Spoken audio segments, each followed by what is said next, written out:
This is our lesson number 2 on international trade and globalization. So, the last day we looked at importing and exporting. What we said was the start for visible trade. Visible mean goods. So, visible trade is the goods that we can see coming out of and coming into Ireland. So, visible trade means we're trading goods. Whereas invisible trade means we're trading services. Generally, it could be something in the line of tourism, or it could be maybe using an expertise for something abroad. It could be flying with a foreign airport or anything like that. So importing is buying goods or services from other countries. Importing is buying goods or services from other countries. And the main thing about that, we had said that for bringing in goods, so importing is bringing in goods, but we had looked at services at the end. Services makes it a little bit more complicated. But the main thing when we're importing, it means because, if you think of it, if you're buying something from abroad, where's the money going? The money's going out. So importing means we're spending Irish money and it's going somewhere else. So the money leaves the country. So for importing, the money leaves the country. So visible imports would mean goods because, we're bringing in goods to Ireland. For example, we're buying, cars that are produced abroad, are manufactured abroad, fruit that's, produced abroad. We're bringing in something that we can't physically grow here, like some forms of fruit or even oil or anything like that. So goods that are coming into our country and we're buying them from abroad would be a visible import. Invisible imports are to do with services. So Irish people going on holiday abroad. There could be other examples as well where you could have a, let's say a band from America that will come here to play. They play a concert here, and what's going to happen is that they're going to take their money and they're going to spend their money in America, most likely. They're going to take their money home. So what happened with invisible imports is that the money is going out of the country.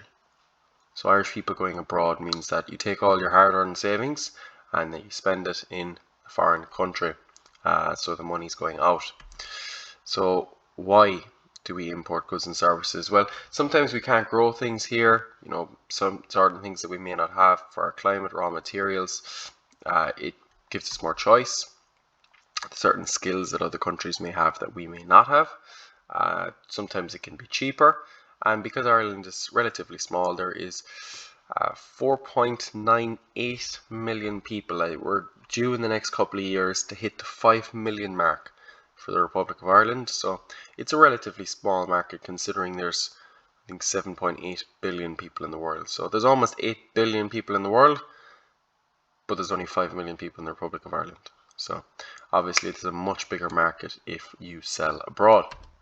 Now, that's a recap of what we've done so far. Exporting is our next thing. So we've looked at importing, bringing goods into the country, services where we're going abroad, spending money, or maybe we're bringing in a foreign, a good example I often think of it is a singer who's coming from abroad, and again, they'll play here, but the money will go out. So if I buy something from abroad, or if I pay for somebody from abroad, the money's going out. And now we're looking at exporting. So exporting is us selling. We're selling a good or we're selling a service. So if we're the one who's selling and we're giving a service or we're giving away a good, the money's coming into us. So for exporting, the good is going out, the good is exiting. The service in most cases could be exiting, but the money's coming in. So in the case of all exports, money comes into the country. And now that we got our head wrapped around about imports meaning good coming in and export meaning goods going out for exiting, I want you to shift your focus to money, because money is the opposite. If the good is going out, that means money coming in. So for example, if you think about something that is produced in Ireland, let's just say O'Neill's. Let's just say O'Neill's started to produce soccer jerseys for a Premier League team. So the jerseys will be made in Ireland. O'Neill's is an Irish company, so they'll make the jerseys in Ireland and they'll be selling them all over the world because obviously, Premier League jerseys are bought all over the world. So the good, the O'Neill's merchandise will be sold abroad. So we're exporting the good. But where's the money going? The money's coming into O'Neill's. It's coming back into the country. So that's what's happening. Think of something like that for exporting. Think about what happens. The good goes out, the good is exiting, but the money is the opposite. The money's coming in. So what is exporting? For visible exports are the physical products. Again, visible meaning we can see them, so it's a product.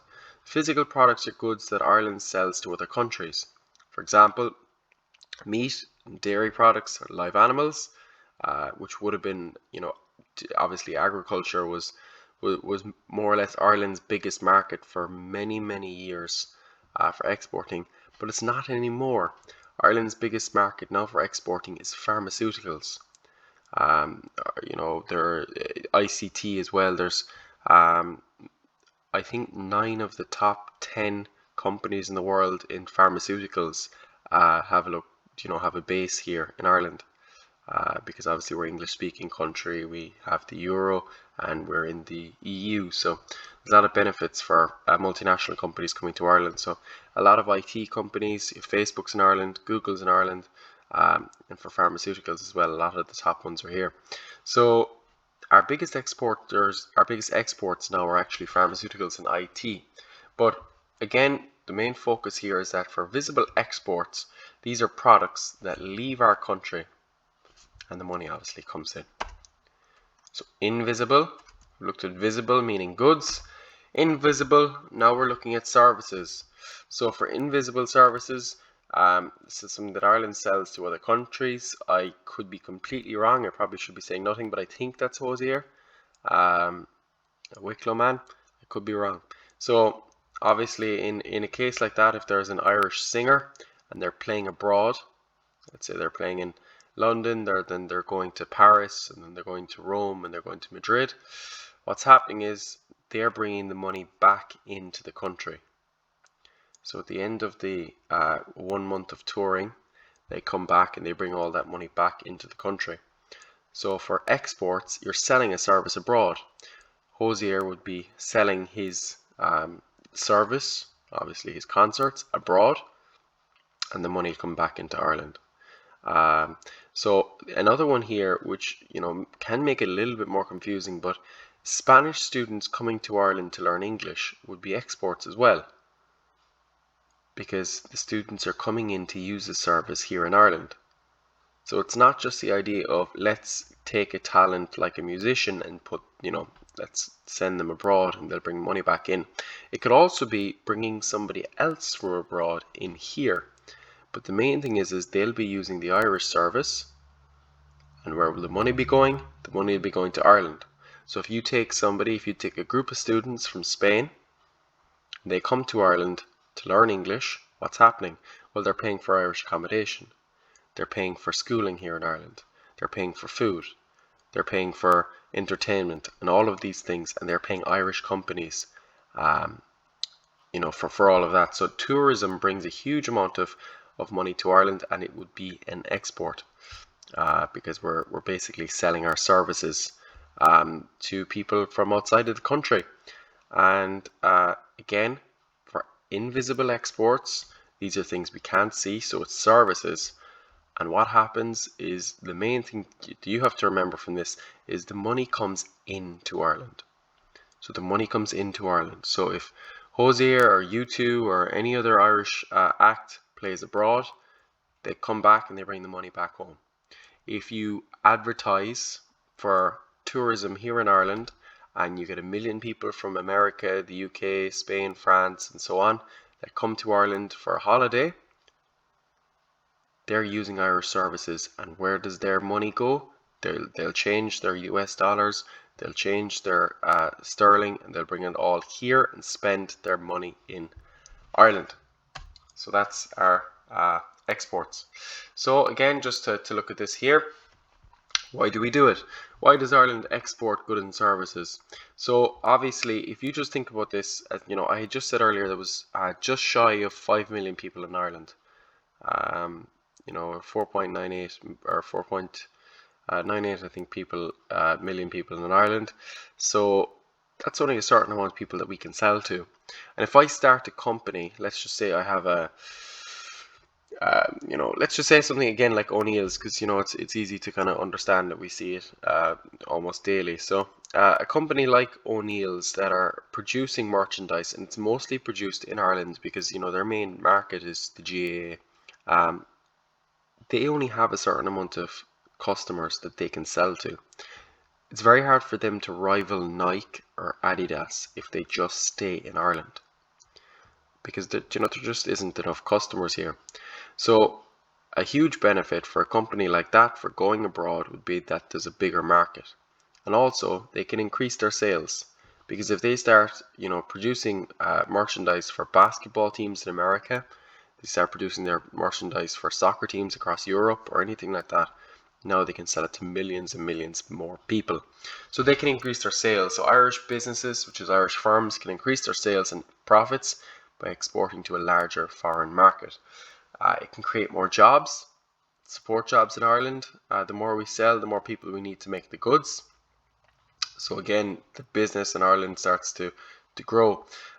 There is demand from consumers abroad for Irish products, for example, beef and butter. You can find that from agricultural standpoint. Ireland would be one of the top producers in the world. Even though we're such a small country, the climate here leads to quite good growth, and I suppose the market itself is something that we'd be well known for years. So there's demand from consumers abroad for Irish products, beef and butter, and pretty much anything in dairy.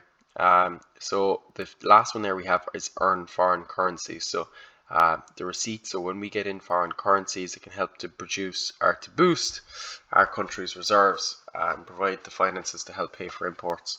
So obviously, if there is some the American agency coming to Ireland and they're bringing over 10 million US dollars, then we can take those US dollars and obviously help to pay for some of the US imports that we're buying in.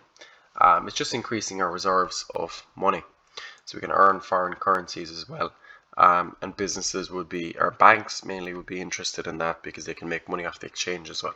So the main thing that I would say that you have to focus on is, why would you export? And if you think about it, if you were running O'Neill's and you found out that all of your sales really were to the Irish market, it's only really 5 million people you can sell to. So if you can manage to sell abroad, now there's hundreds and hundreds of millions of people that you have access to and that you may not have had access to before. So you're increasing your profits, you're creating more jobs here because obviously we need to produce more, there's more demand. And the final one then as well for earning foreign currencies. I'm going to finish it up at that. So I just kind of want to focus on what is exports and spend a bit of time. We've spent a good bit of time looking at imports and exports, and we'll be looking at things like balance of trade, balance of payments for our next class.